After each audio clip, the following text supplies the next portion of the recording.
Welcome to Hair-pocrisy.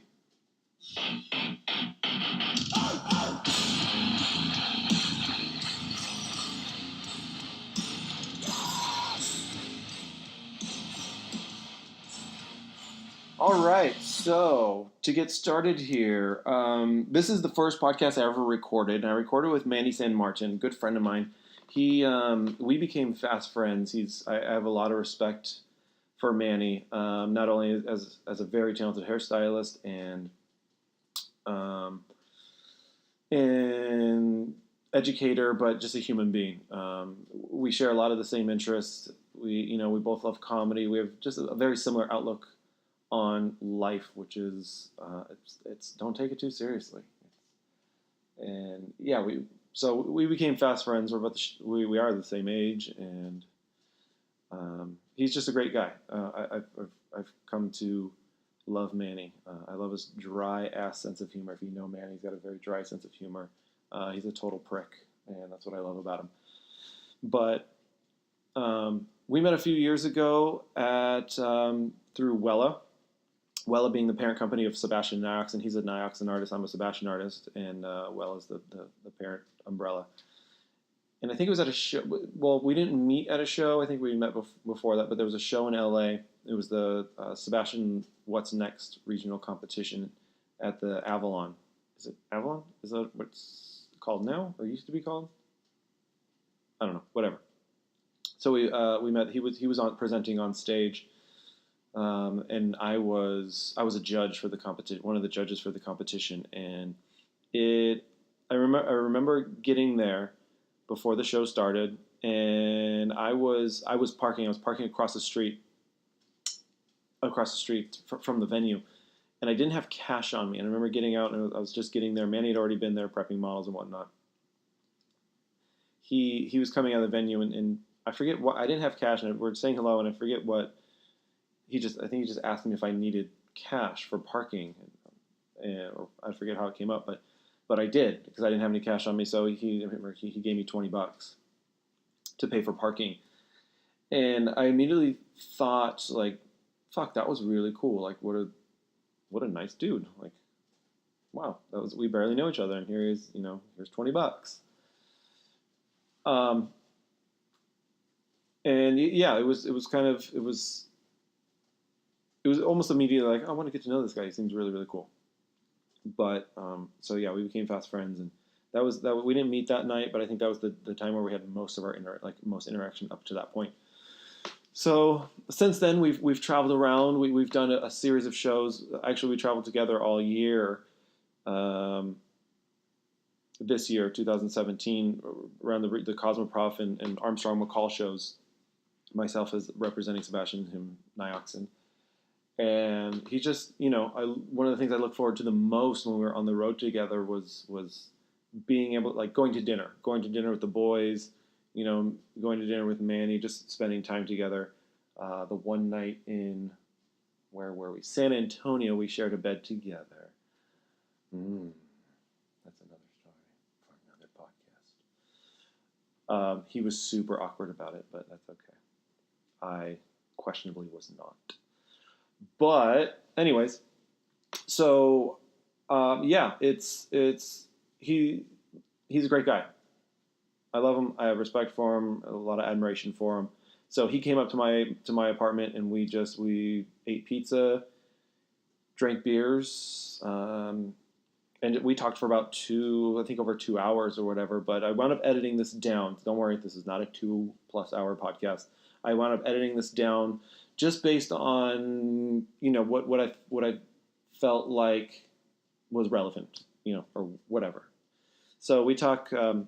When I first recorded this with Manny a few months ago, it was what I ideally wanted the podcast to be, which is just a free form conversation. And it was very free form. It was exactly what I wanted it to be. But, getting this thing started, I realized that, I think it needs to be more focused, a little shorter than 2+ hours. Keep it more focused, talk a little bit more about hair. We talked, maybe 20, 25% about hair in that whole time. So I incorporated most of that into this, but we did talk about, humble beginnings, him living in Tijuana. We talked about the difference between hairstylists in Canada and America, the United States. We talked shit on Iowa. Sorry, Iowa. No offense. Just used it as an example in this conversation. Nothing against Iowa. But yeah, so I hope you enjoy this podcast. It definitely has a different flow, a different energy than the first one I released. So hopefully you're here to listen to this one. Hopefully you made it. You're given another chance if you didn't like the first one. So without further ado, I give you the first podcast I ever recorded with my homie Manny San Martin.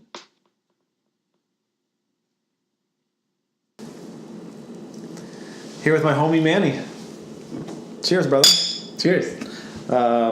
Drove up from San Diego. Tijuana, really? No, I was San Diego today. Okay, San Diego today. But you live in Tijuana. I do. How long you live in Tijuana?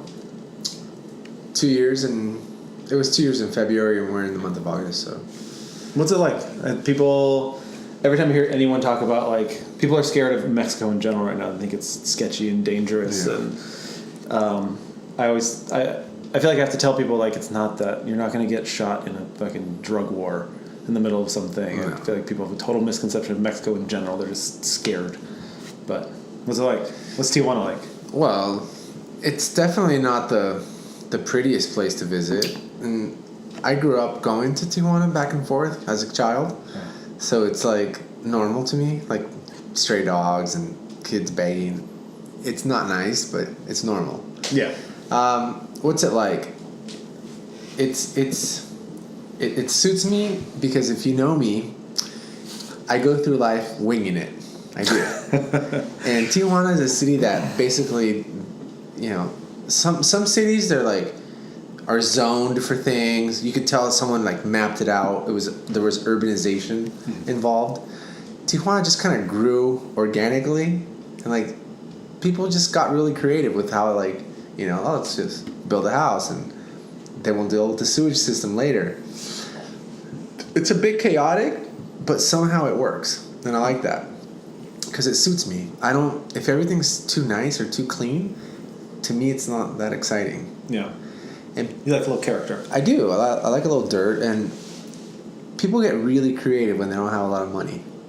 You know what I mean? Ingenuity. Oh my gosh, yeah. And it inspires me. It does. It really does.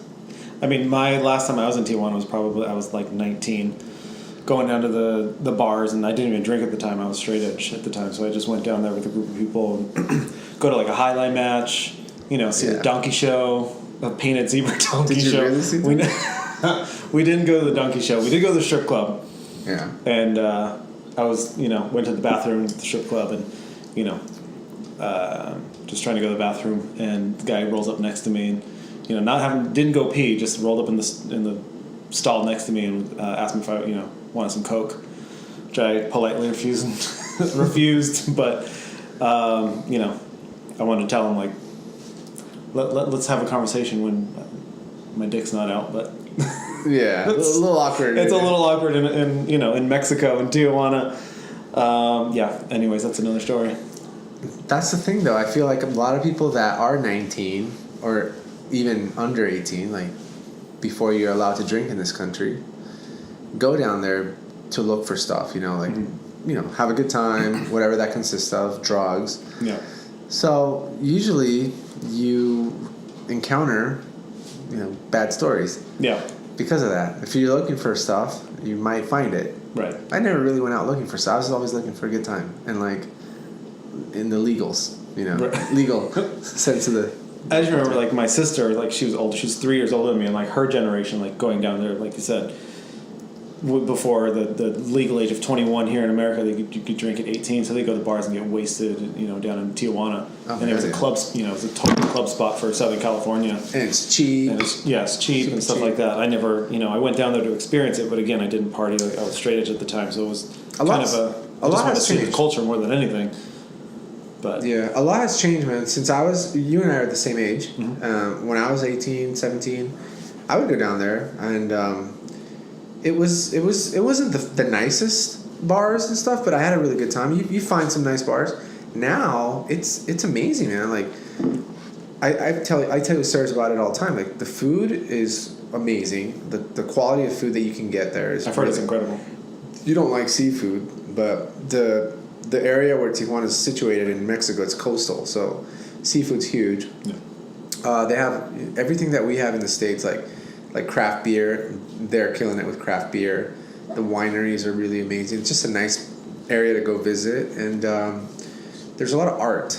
There's a lot of really cool artists, just like street artists, a lot of graffiti, and muralists. We go to this museum all the time, my family and I. We see like foreign films, although they're just films. And I feel like it's definitely improved. Some places, you know, they start off a little rough, I guess, but then it attracts a certain type of person. Like I moved there, I chose to live there, right? Because I like it. I like the little bit of chaos. I like the fact that you could do whatever the hell you want, and like no one's really gonna judge you or call the cops on you. And I don't know. You know, you talk about being free, and this country's like all about freedom. I feel really free down there, man. Like you can parallel, like double park. You could park like on the opposite side of the street and going in the opposite direction. Yeah. For like 3 days, no one cares. That's freedom. That's what my freedom. I want my freedom to be. Yeah, my kids, we drive around, no car seats, no seat belts, no one cares. Yeah, like I'm not really doing anything wrong. No. It's just I like that, man. It's different. Yeah, no, I like it.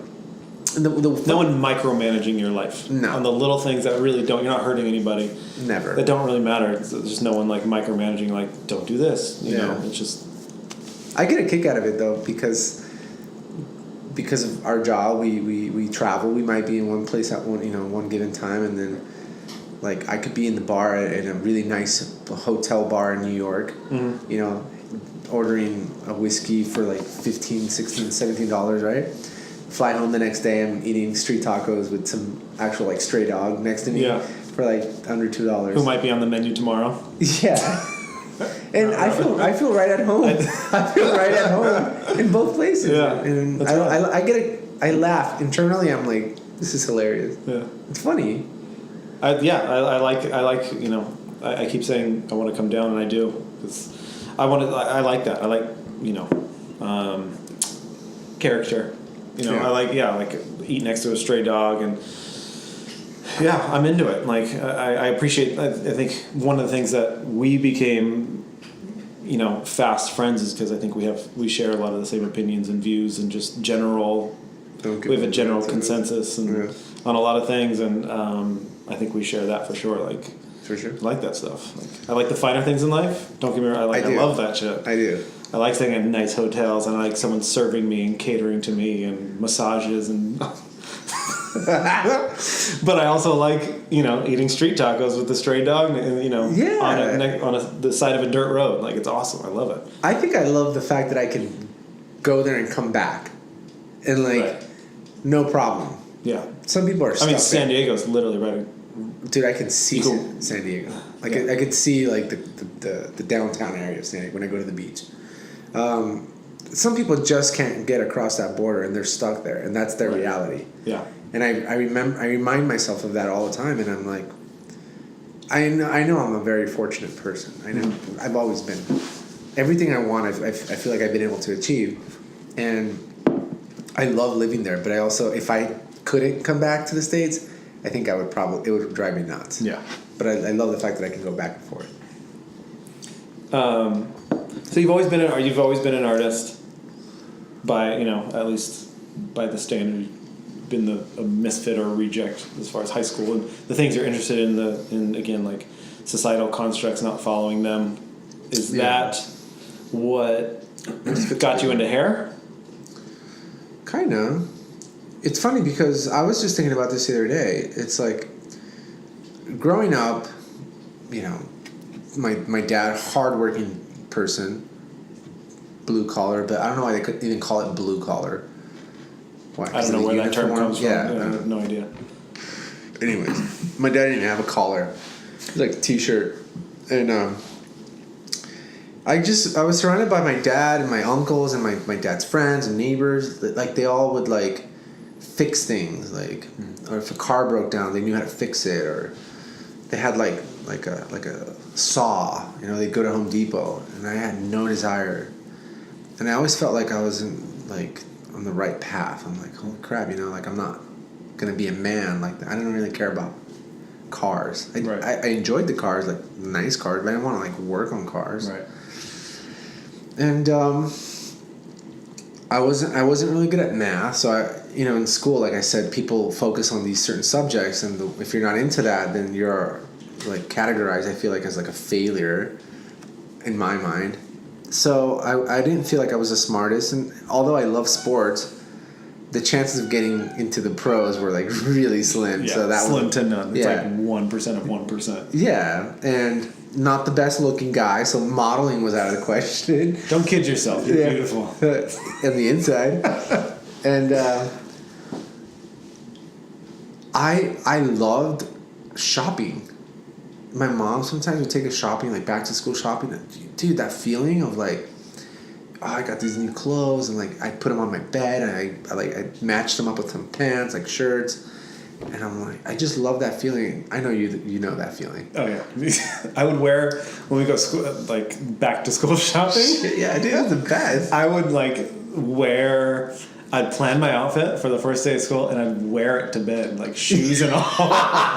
You'd be so excited. I'm so excited to wear my outfit, dude. I would wear it to bed and like sleep in it. Yeah, and it was like a big deal for me. Yeah, like.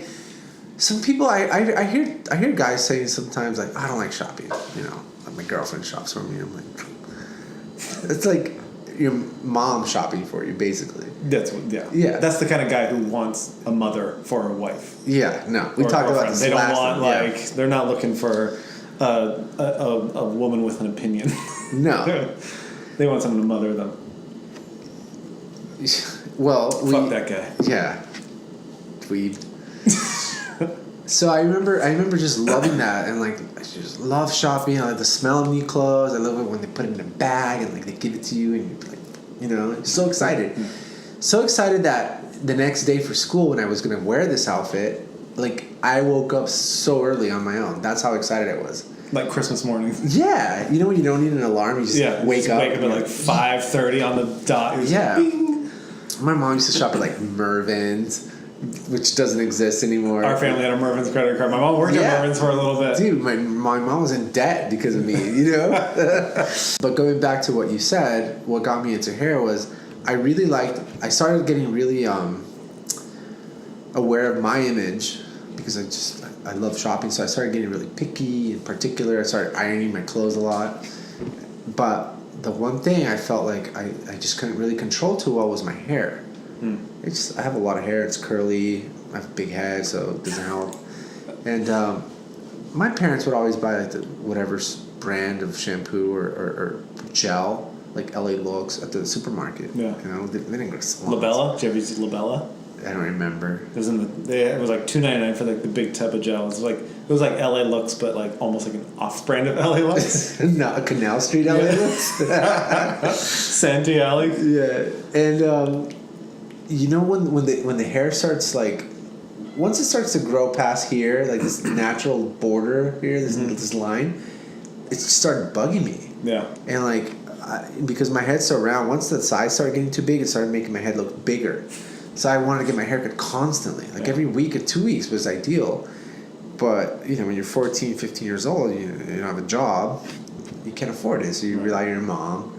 And my mom's like, well, we just got your haircut like not that long ago. Like I'm spending more money on another haircut. You just got it done. Yeah, but you weirdo. Mom, you don't understand. You don't get it, Mom. So what she did was she actually bought a pair of clippers at like Target or something. She's like, I'm gonna cut your hair now.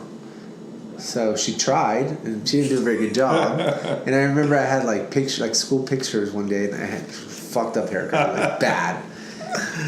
But instead of like making it like, oh, you know, whatever, she's not gonna cut my hair anymore. So she messed up a few times, but when I would go to the barber shop to get it fixed, as you're sitting there because you don't make an appointment, I was observing the barbers, observing their hands and what they're doing. I'm like, how come their haircuts look good? You know, like what are they doing? I was really like analyzing them, and I started to understand like, oh, okay, so they're moving, they keep moving, they're not going with the head, they're kind of going against the head. Yeah. So then I'm like, I could do that. So I just started cutting my own hair, and it wasn't the best, but it wasn't that bad either. It was better than my mom's. So you just keep going, medicine cabinet. Yeah. And all of a sudden, you know, I started getting my hair cut all the time by myself, and then you start customizing your hair. You start experimenting, and you're like, well, you're in control now. You know, you don't rely on someone else. You can't. You don't like show them a picture and be like, I want this.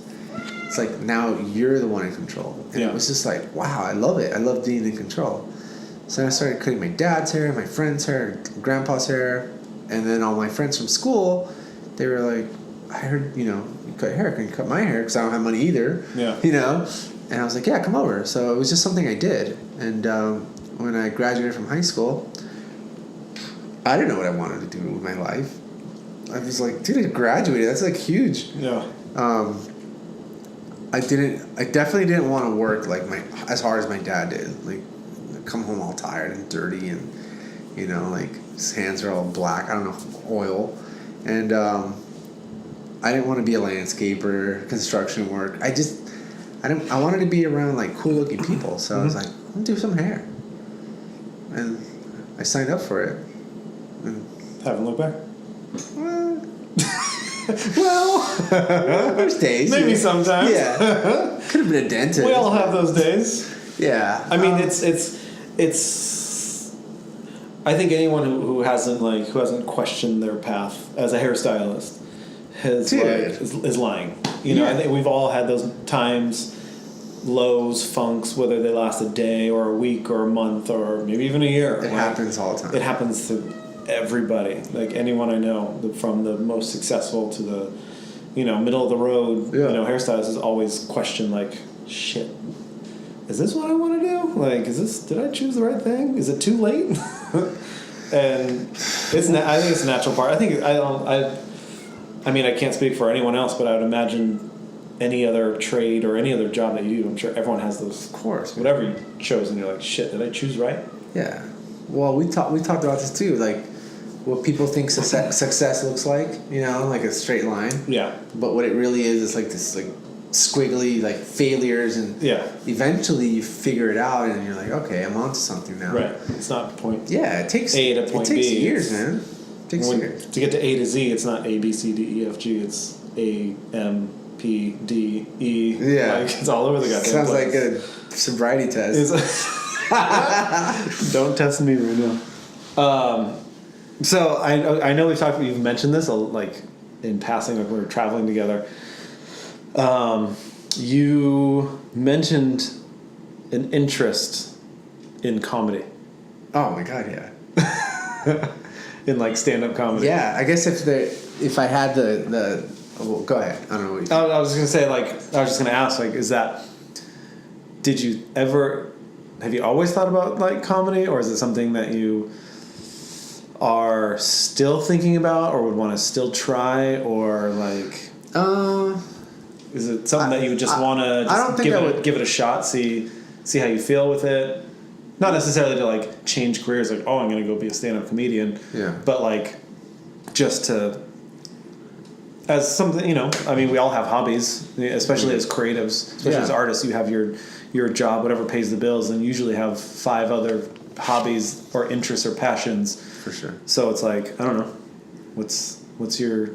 The reason I brought it up a few times is because to me my whole life is like one big like funny movie, and it's just like right now like what are we doing? Like I have 2 kids. I'm married. Like what am I? It's Monday night. I don't know. It's my way of coping with life. It's like I try to make a big joke of it. Yeah. It's probably like a nervous reaction or something like that, but I see things like I'll be waiting in line to pay for something at the store, and like I'll see someone walk by, like, you know, maybe they're overweight or something like that, and like like if I see them walk by the candy store and they look over, like I'm like laughing. Of course you look over, like you know you want that chocolate bar. And then I'll be like, oh right, gotta pay. Sorry. Yeah, but my imagination is just always thinking like the funniest situation. Like I love certain people like Mike Myers' sense of humor. I think he's hilarious. Yeah, he's amazing. I love funny movies. I think funny movies really help me deal with a lot of like real life situations. You just laugh it off. Yeah. It's just funny, man. Like everyone's gonna deal with some sort of embarrassing moment, and I don't think I'm gonna pursue it because I've already invested too much time and effort in what I already do, and I have a really good time doing that already. And I find it funny that I'm even, how you say, like having success in that. Yeah. To me, that's funny too, because I never thought I would, and I would like if I didn't do hair, I would have liked to have worked in like a comedy show, like a sketch, you know, or that does sketches. In Living Color. In Living Color, dude. I was gonna say I don't like Saturday Night Live as much, and Living Color was way. Saturday Night Live has its ebbs and flows. Sometimes it's like 3 to 5 years of like really good, funny, and then like transitional, up, down. Like I haven't watched Saturday Night Live in a couple of seasons, to be honest, but in Living Color, I'll never stop watching Saturday Night Live in the hopes that it's like that one good sketch of the night or whatever. Saturday Night Live is very current with what's going on in world affairs too. Like whatever happened that week, they'll make fun of it on Saturday. Right. Yeah, they're really good at that. Yeah.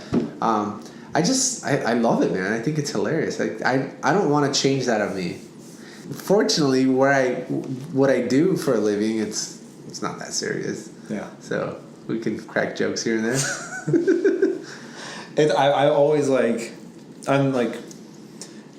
I have to watch, like when I unwind and like watch TV or movies at the end of the night, it's always comedy. Mm-hmm. Like it's always. I don't watch a lot of like drama because it's just. That's what my friend says. It's just not. It doesn't. My friend Colin says, like, he's like, I have enough stress going on in my real life. Why am I gonna like add more to it even for 2 hours? Right. So comedy's like his like little like totally lighten up. Like I get I think part of it for me, I get overly invested in movies in a way. So like when I like a drama, like I'm all in, and I get like anxious and I get anxiety. The Notebook. Yeah, never seen it. Bullshit. I've never seen The Notebook, and I've never seen the Titanic, or not the Titanic, but just Titanic. Right. Other than I did watch at the bottom of the ocean. Right. I watched the wreck scene of Titanic. That's the only part I wanted to see. I just wanted to see the people. Jack. I want to see Jack die. I want to see him drown. But going back to comedies, I find it hilarious that people have like recreated that piece of wood that she was floating on. Oh yeah. And they're like, they could have easily fit 2 people on it. You know what I mean? Like making fun of that scene. Yeah. It's like there's plenty of fucking. It was a door, right? Was it a door? I don't know exactly what it was. It was like a tape. Yeah. It was long. They both could have fit. But there was like I remember seeing an image of like all these different positions that were like possibilities that they could have tried, and it would have been Jack would have been fine. Yeah. The hell with Jack. It was so tragic. But people are still making fun of it. It's worth making fun of. Yeah. So what are you doing now, as far as hair? What's coming up? What do you have? So we're in the month of August, like pretty much in the middle of August, which not a lot goes on. I should be having a training soon in LA or New York, but there wasn't. For Nioxin? Right. You're a Nioxin artist, for those who don't know. I am. But there wasn't one organized. Supposedly we're having a virtual one. Virtual. And I asked them, do I still need to bring my tools? We'll see. And things are good. Things are good, very good. I know that the rest of the year, you and I will be traveling a lot in the fall. A lot of trade shows, which are fun. if you weren't there, I don't know if it'd be as fun. But let's be honest. But we're busy. They'll blow without me. They'll blow. But they're fun. They really are. And it's just good to get your hands in hair and to have model calls that you don't have to organize yourself. Right. I think what I enjoy the most of those things are the downtime. Like, hey, look, where's dinner tonight? Or yeah, let's go get a coffee. For sure. Those are a lot of fun. That's what I enjoy the most. What I'm into as far as hair, you know what, man? There's so much. I feel like there's like an overload of hair that I think that my focus isn't so much on the actual hair itself, but the education part of it, the message of it, of how to go about doing stuff a certain way. Yeah. That's what I try to focus on. Finding the right words on how to explain things better and how to be a better teacher, because that's what I do, really. I'm a teacher of hair. Yeah. And I focus on that. Sometimes, like when I'm in the middle of something, I'll explain something, like a certain cut or why I held my hands this way opposed to that way. And as I'm saying it, it makes sense to me, and I'm like, oh, I'm gonna do that again. Yeah. So then I'll you cherry pick little things that work for you, and you start to compile them, and that becomes your message, right? Yeah. So I was thinking about this a lot recently, and it's been 16 years, almost 17, since I started doing hair legally, and I never thought of myself as an artist. Before I was still trying to figure things out and get my hands to obey what my brain wanted them to do. And I started thinking to myself, and I said this once before, a long time ago, I've always been in a school environment. Education has been the majority of my career. Working behind the chair, taking clients back to back, 5 days a week. If you're really an artist, do you think, what's one of your favorite artists, painters or impressionists? Dali. Dali's great, of course. Yeah. I love lately, and this is more of a modern, thing. This guy named Bacon. Bone Thrower. Bone Thrower. Or David Cook is his actual name, but yeah. I mean, I can't even think of painters. I guess I'm more inspired by musicians. Van Gogh. Yeah. Okay. Radiohead or something. Or just Did Dali produce a masterpiece 5 times a week? Yeah. 5 times a month? Yeah. No. I'm not always in the mood to do hair. Right. I'm not. Yeah. So I can imagine on a Thursday at 7 or 5, the appointments and they're so excited. That's what's a shame. It's the client's so thrilled to see you. Yeah. And you're it's 7 p.m. You've already done 12 clients that day, and that client's so pumped to see you. Yeah. And you're not pumped at all. No. You just want to go. You're if you were a no-show, I would have been thrilled. I would have been pumped. Yeah. And for me, I love no-shows. Yeah. In the middle of the day, at the end of the day, I don't give a shit. Yeah. I'll take a no-show any time of the day, because that's an actual break, which I wouldn't have normally gotten. But you're right. I think they said, Picasso is known for less than 100 pieces of his work. And how many years was he actively painting? Decades. Forever. And they say I was listening to a podcast or something, and they were talking about he made thousands, tens of thousands of pieces of art, sculptures, paintings, whatever they were. He made countless works of art, but we only know of the popular ones, less than 100. Right. So like you said,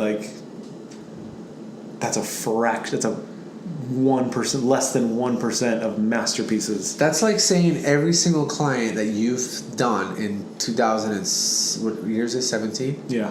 From January to now, August 14. 2 of those maybe were worthy of posting on Instagram. Yeah. And that's what, like, for me, it's like I don't post anything from the salon on Instagram. Almost nothing. Barely, because it's like I don't feel. For me, I do things like, for me, like Naha. I've entered Naha multiple times, and it's that's my it's an annual thing, and that's my opportunity to create my quote unquote masterpieces. Not that I'm referring to anything of mine. Yeah, my art. Full creative outlet, no input, just creating a whole story and a collection of images that I'm proud of. Like working behind the chair is totally different from that. And it's mass producing something. Yeah, and it's almost like that's in a way, working behind the chair is almost like practice leading up to something like Naha or creating. Yeah, it's the lab. It's my beat laboratory. Yeah. And then I struggle with that, man, because I'm not always I'm like, we all have off days. Shit, yeah, we do. Like, I'm normally like when you cut my hair. Yeah. Well, you were wearing a hat, dude. And your hair's like. But you're like, you weird. cut my hair and you're like, oh man, I'm having I mean, I was happy with it. I was stoked with it. But you're like, as you finished, you're like, man, I'm having an off day. And you're like, man, your hair's really hard. Shit. I'm having an off day. And I'm like, thanks for the confidence booster. And there's no mirror. We're just backstage at a show. Dude, it was a challenge, dude. No, it looked great, but because our standards to what's good is always. But it didn't help that you had like a hat the entire day and it didn't wash your hair. Right, and I have my hair texture's total garbage. Deceiving. And it's like super fun. It's like a fucking cotton ball. You could blow on it and it'll like flatten and do weird things. Like, it sucks. My hair texture's total butthole. But no, it doesn't help that I was wearing a beanie all day, and then no. At the end of the day, it's probably sweating under there, and then take it off and try to give me a nice clean fade. I was trying. No, and it looked good. Like, I was super stoked on it, and it looked good. And that's what I'm saying is like our expectations for our own work is much higher than the normal the status quo. Our lowest expectation is higher. That's what I say sometimes. Than most people's best. When you're good, like your off day should be better than someone's best day. Right. It's like somebody said something like, "Oh my God, Manny, you're so talented. You're so rad." I'm like, in my head, I'm like, no. It's like, it's not that I'm good. And that was like your off day. No. You're feeling like shit. No. I was like, it's not really that I'm good. It's like a lot of people suck. That's what it boils down to, dude. I definitely don't think I'm like amazing. I'm just like a little bit better than most people. It's because they're mediocre. And that's, I was talking to somebody the other day about, I don't know how it came up, but like Canada came up. Great hairdressers. The quality is higher than American quality.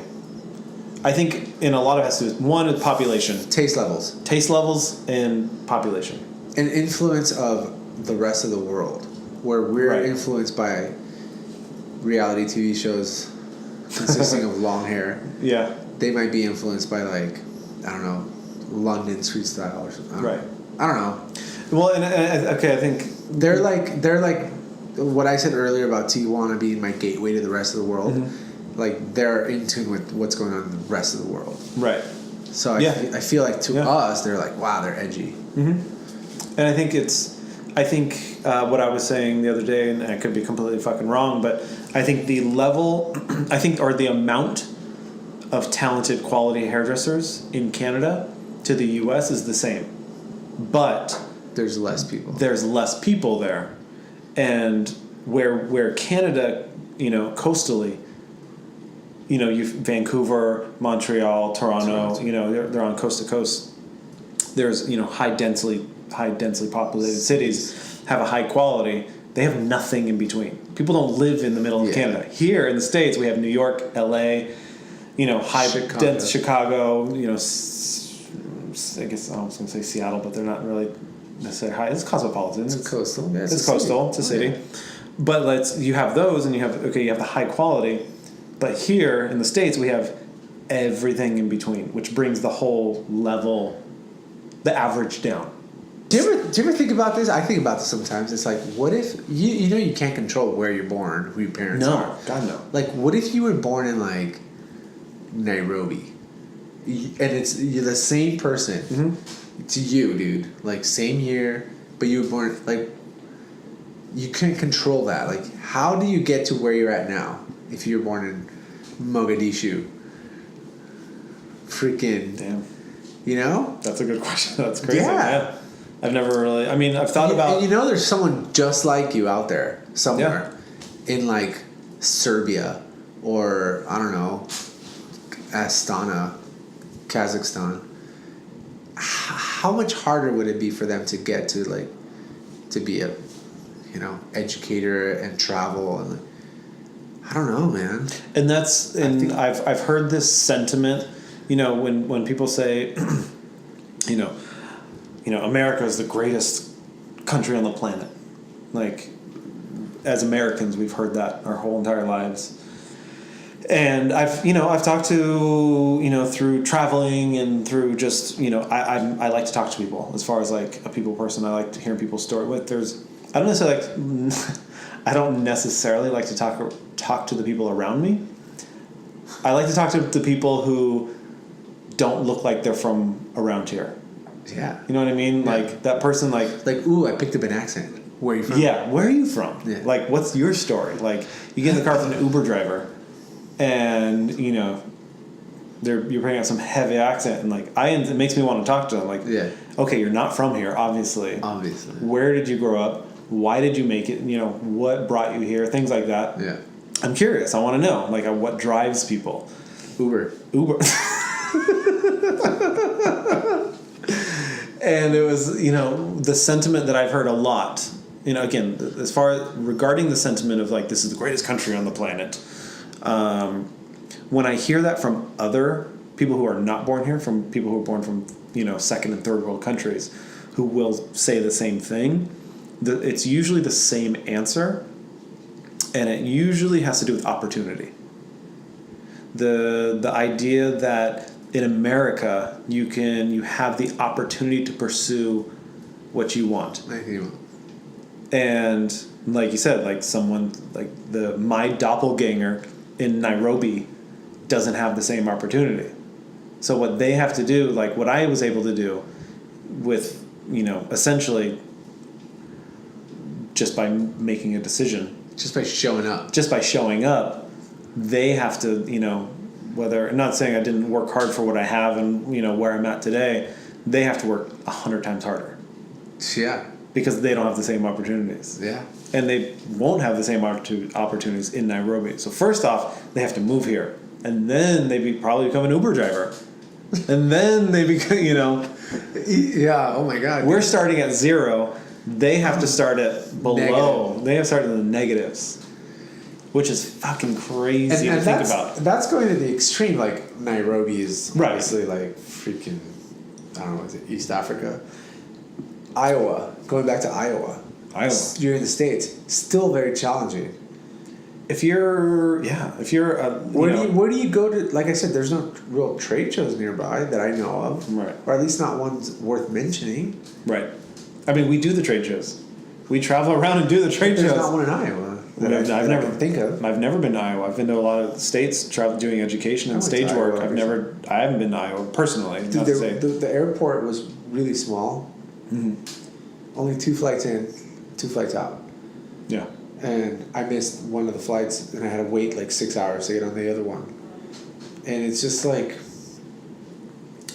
not a bad place to live, but like I pictured myself growing up there.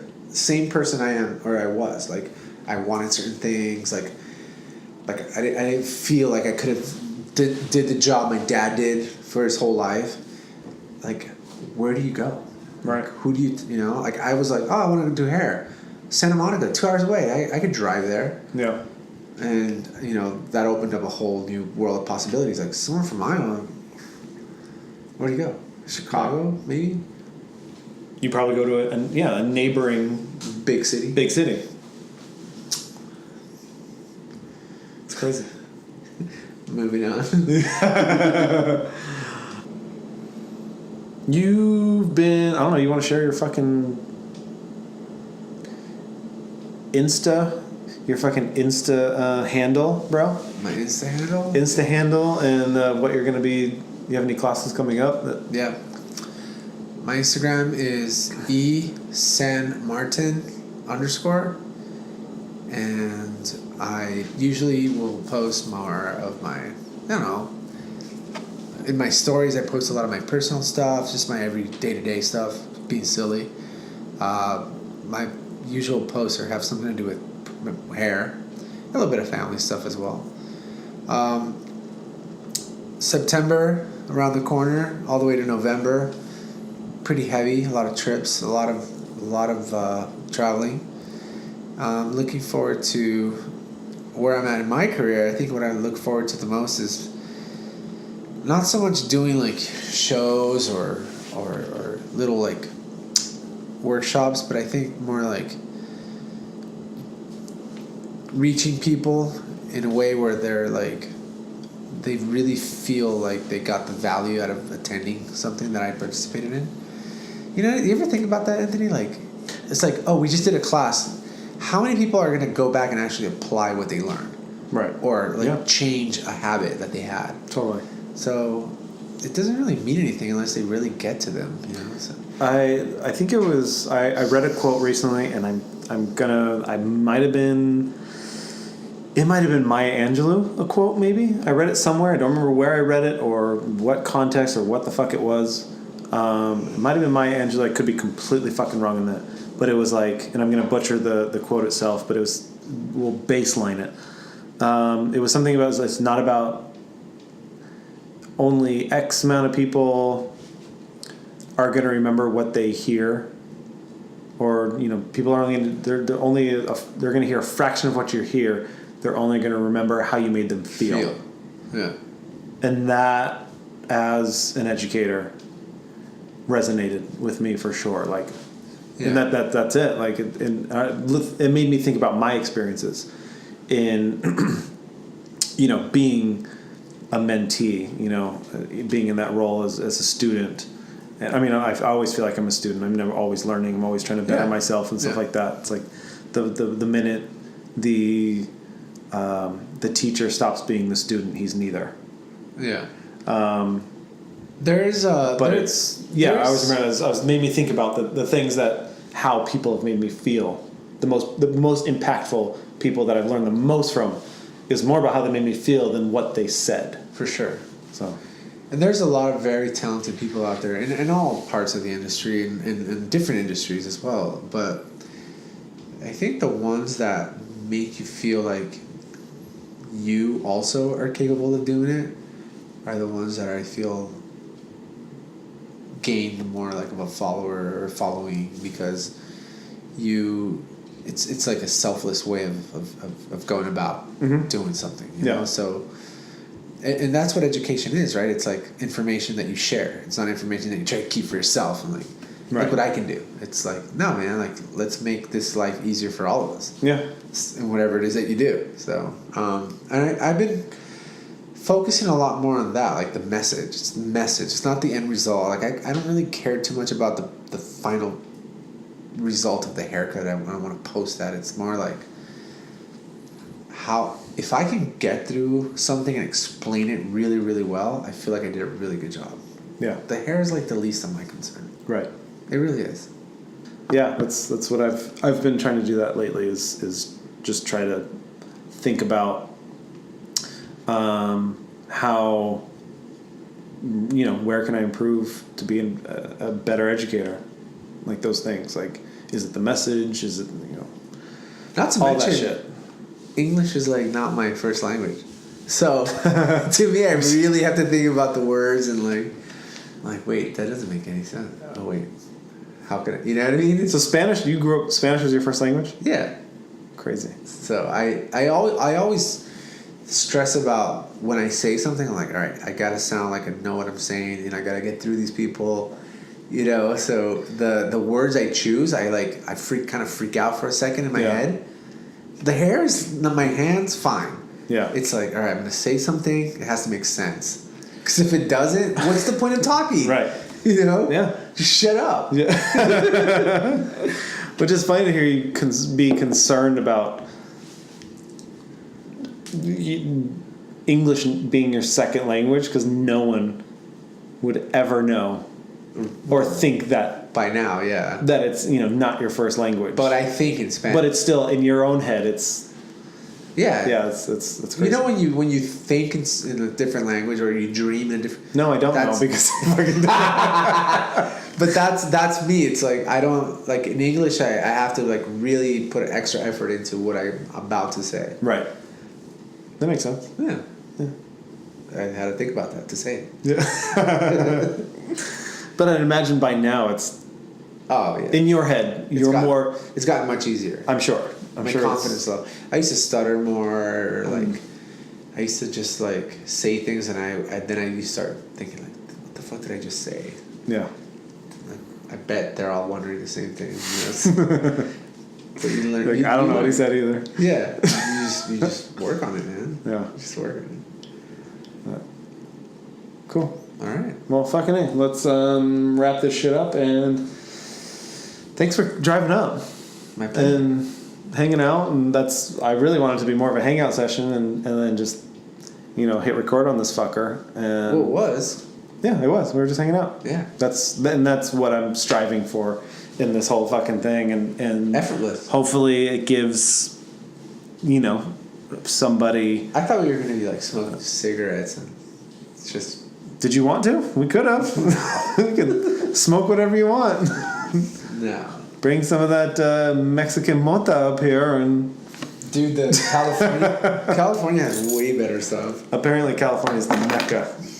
That's what I hear. I don't know. Humboldt.